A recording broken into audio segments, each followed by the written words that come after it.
हरिओम। मांगना मांगन नीका।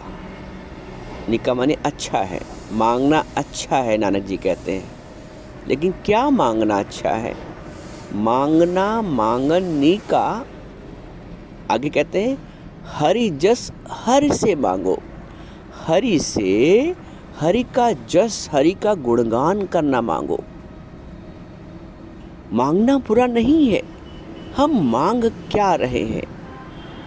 सच मांग रहे हैं कि झूठ मांग रहे हैं? झूठ मांग रहे हैं तो टिकेगा नहीं, और सच मांग रहे हैं तो हमेशा रहेगा। तो आपको क्या चाहिए जो सदैव शाश्वत आपके लिए हो, आपके साथ रहे, आपका ही हो? या झूठ मूठ जो आपका बना रहे और आपके साथ हो और एक दिन साथ छोड़ दे? तो साथ छोड़ने वाला साथ आपको नहीं पकड़ना है। जो नानक जी आगे ये भी बोलते हैं कि सदा बसत तुम साथ। जो सदैव तुम्हारे साथ ही है। हमारा पुत्र हमसे दूर है, हमारा पति हमसे दूर है, हमारी पत्नी हमसे दूर है, लेकिन जो सबसे करीब है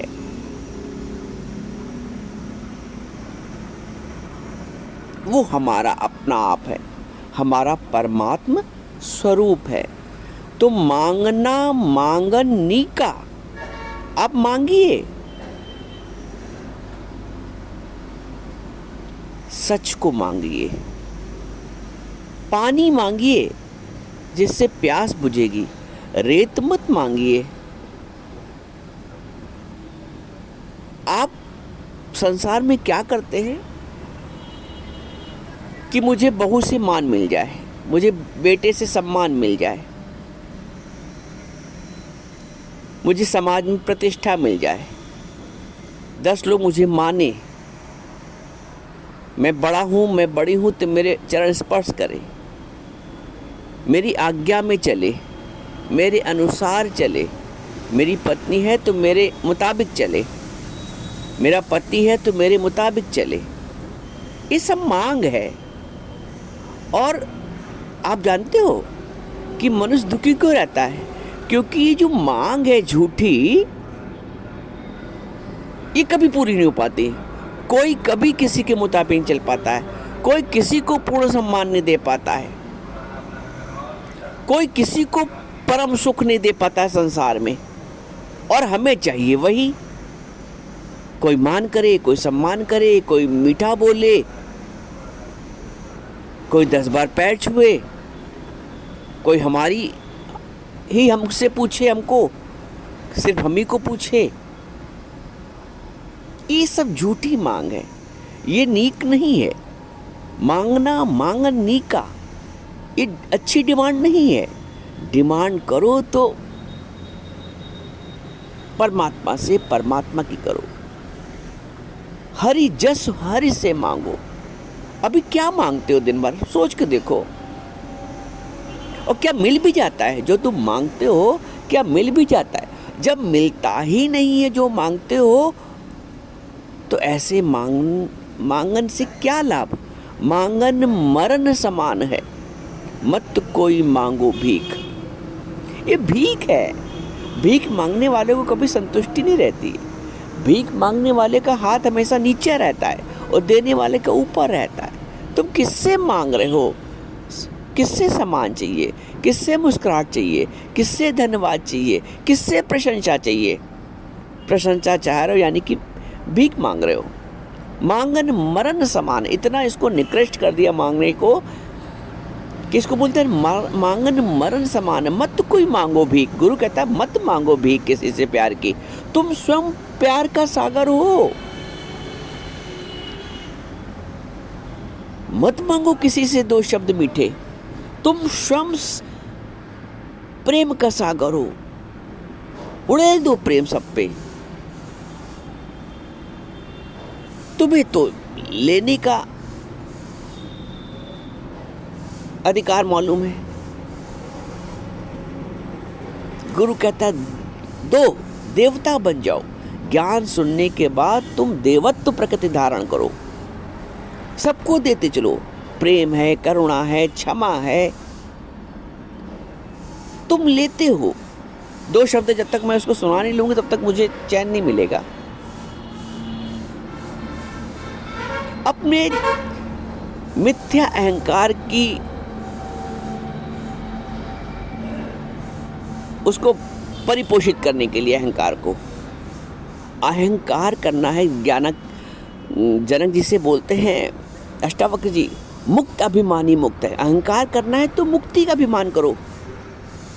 अहंकार करना है तो अपने सत्य स्वरूप का अहंकार करो।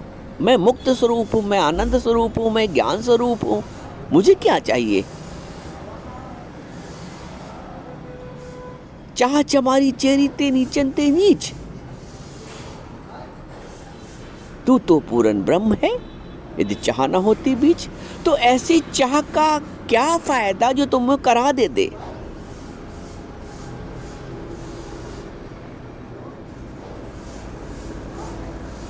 तुम्हें बेटे से, बहू से, देवरानी से, जेठानी से, सास से, ससुर से, समाज से चाहिए। अरे कोई कुछ ना दे, कम से कम 2 शब्द तो मीठे बोल दे। 2 शब्द मीठे भी क्यों चाहिए? तुम स्वयं मीठे शब्दों का सागर हो। तुम ही अपनी तरफ से बोल दो, तुम ही झुक जाओ, तुम ही नतमस्तक हो जाओ। अहंकार झुकने नहीं देता है। अहंकार कहता है मैं भी तो कुछ हूं, आखिर मैं बड़ी हूं। ये जो बड़प्पन है ये कहां से हासिल हुआ है?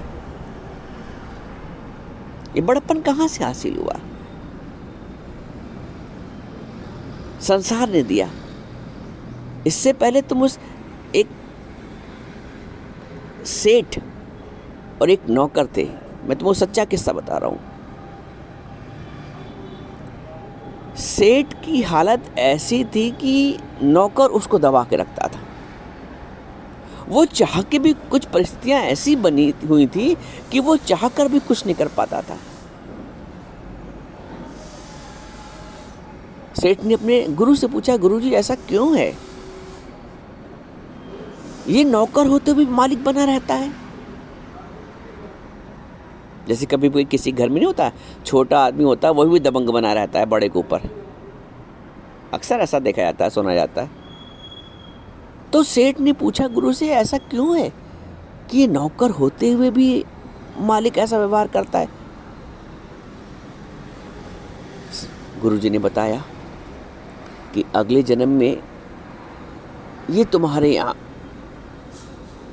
तुम इसके मालिक थे, तुम इसके यहाँ नौकर थे, तुमने इसके साथ ऐसा व्यवहार किया है था, तो आज ये तुमको वैसा ही व्यवहार कर रहा है। इसलिए कभी भी अधिकारों की अतिशयोक्ति मत करो, न्यूट्रल रहो।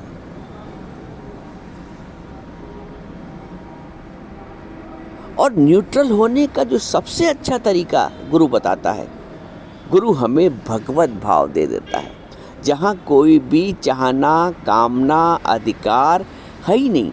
अब भगवान, जब तुम भगवत स्वरूप दृष्टि रखोगे, भगवत दृष्टि रखोगे, तो उससे कैसे चाहोगे कि हमारा सेवा करे, हमारा सम्मान करे, हमारे कहने में चले, हमारे अधिकार में चले, हमारे मुताबिक चले। अरे सबको सबकी प्रकृति पे छोड़ दो। दिक्कत तब होती है जब तुम सबको अपनी प्रकृति से चलाना चाहते हो। सबको सबकी प्रकृति पे छोड़ दो, सबके सबके स्वभाव पे छोड़ दो। तुम ना किसी का स्वभाव बदल पाओगे, ना किसी की प्रकृति बदल पाओगे। आज से अभी से छोड़ो। कौ काहो का नाही, प्रीतम जान ल्यो मन माही।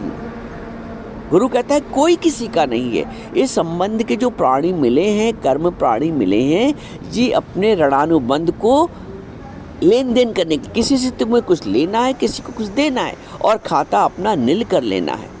कौ काहो का नहीं, अंदर से वैराग्य वृत्ति हो, प्रेम हो, भगवत भाव रख के, लेकिन वैराग्य हो कि मिथ्यात्व है, नहीं कल हमारे थे, न कल हमारे होंगे। कौ काहो का नहीं, कोई किसी का नहीं, नानक जी कहते हैं। आगे कहते हैं प्रीतम जान लो मन माही। उस प्रीतम को मन में जानो कि इस इधर भी परमात्मा है और उधर भी परमात्मा है।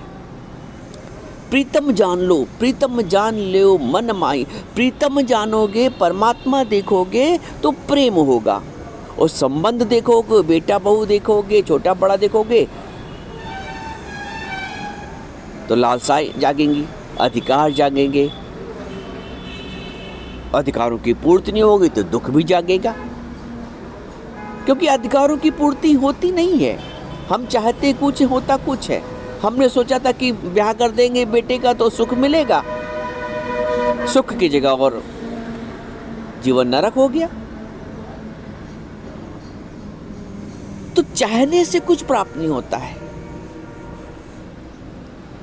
चाहने से सुख प्राप्त नहीं होता, ये आप ये कह लो।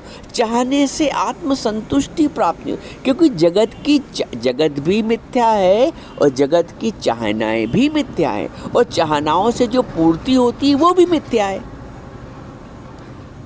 कूड़ राजा कूड़ प्रजा कूड़ सब संसार, कूड़ मियाँ कूड़ बीबी खप होए ख्वार। कूड़ कूड़े से नहलाया बिसरिया करतार। कूड़ बनी मिथ्या, झूठ है। कूड़ राजा कूड़ प्रजा कूड़ सब संसार, कूड़ मियाँ कूड़ बीबी खप होए ख्वार। कूड़ कूड़े से नेह लगाया बिसरिया करतार। नानक जी ने ऐसे नहीं बोला, उन्होंने अनुभव अपना व्यक्त किया है।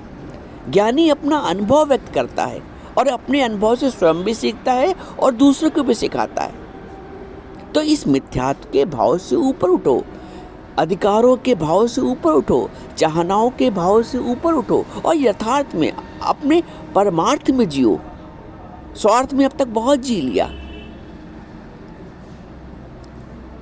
अब परमार्थ में जियो। हर एक बोलते हैं हर श्वास में हो सुमिरन तेरा, यूं ही बीत जाए ये जीवन मेरा। हर श्वास में सुमिरन हो, हर श्वास में स्वार्थ ना हो, हर श्वास में संसार ना हो, हर श्वास में सुमिरन हो। मांगो आज से आज, मांगना मांगन नीका, ऐसा नीक चीज मांगो, ऐसी अच्छी चीज मांगो। हर श्वास में हो सुमिरन तेरा, यूं ही बीत जाए जीवन मेरा। संसार मांगोगे, मान लो मिल भी गया तो उससे संतुष्टि नहीं है। संसार की प्राप्तियों से संतुष्टि नहीं, कुछ भी मिल जाए। ये दुनिया अगर मिल भी जाए तो क्या है, दुनिया मिल जाए, दुनिया के सुख भी मिल जाए, फिर भी क्या। तो दुनिया के सुखों की तरफ मत भागो, झूठे अधिकारों की तरफ मत भागो। सच्चे प्रेम में अपना जीवन विलीन कर दो, आत्म भाव में अपना जीवन विलीन कर दो। आत्मदृष्टि रखो, आत्म भाव रखो। आत्मदृष्टि आत्म भाव रखोगे तो प्रेम जागृत होगा और मनुष्य का जो मकसद है, जो उद्देश्य है, वो प्रेम की जागृति है। घृणा की नहीं, नफरत की नहीं, द्वेष की नहीं, प्रेम की जागृति। और प्रेम की जागृति, सच्चे प्रेम की जागृति, सांसारिक मोह और स्वार्थ की प्रेम की मैं बात नहीं कर रहा हूँ। जो सच्चा प्रेम है, सच्चे प्रेम की जागृति तभी होगी जब परमार्थ की दृष्टि होगी, परमात्मा का भाव होगा। और ये परमात्मा का भाव हमें सत्संग में हमारा गुरु जागृत करता है।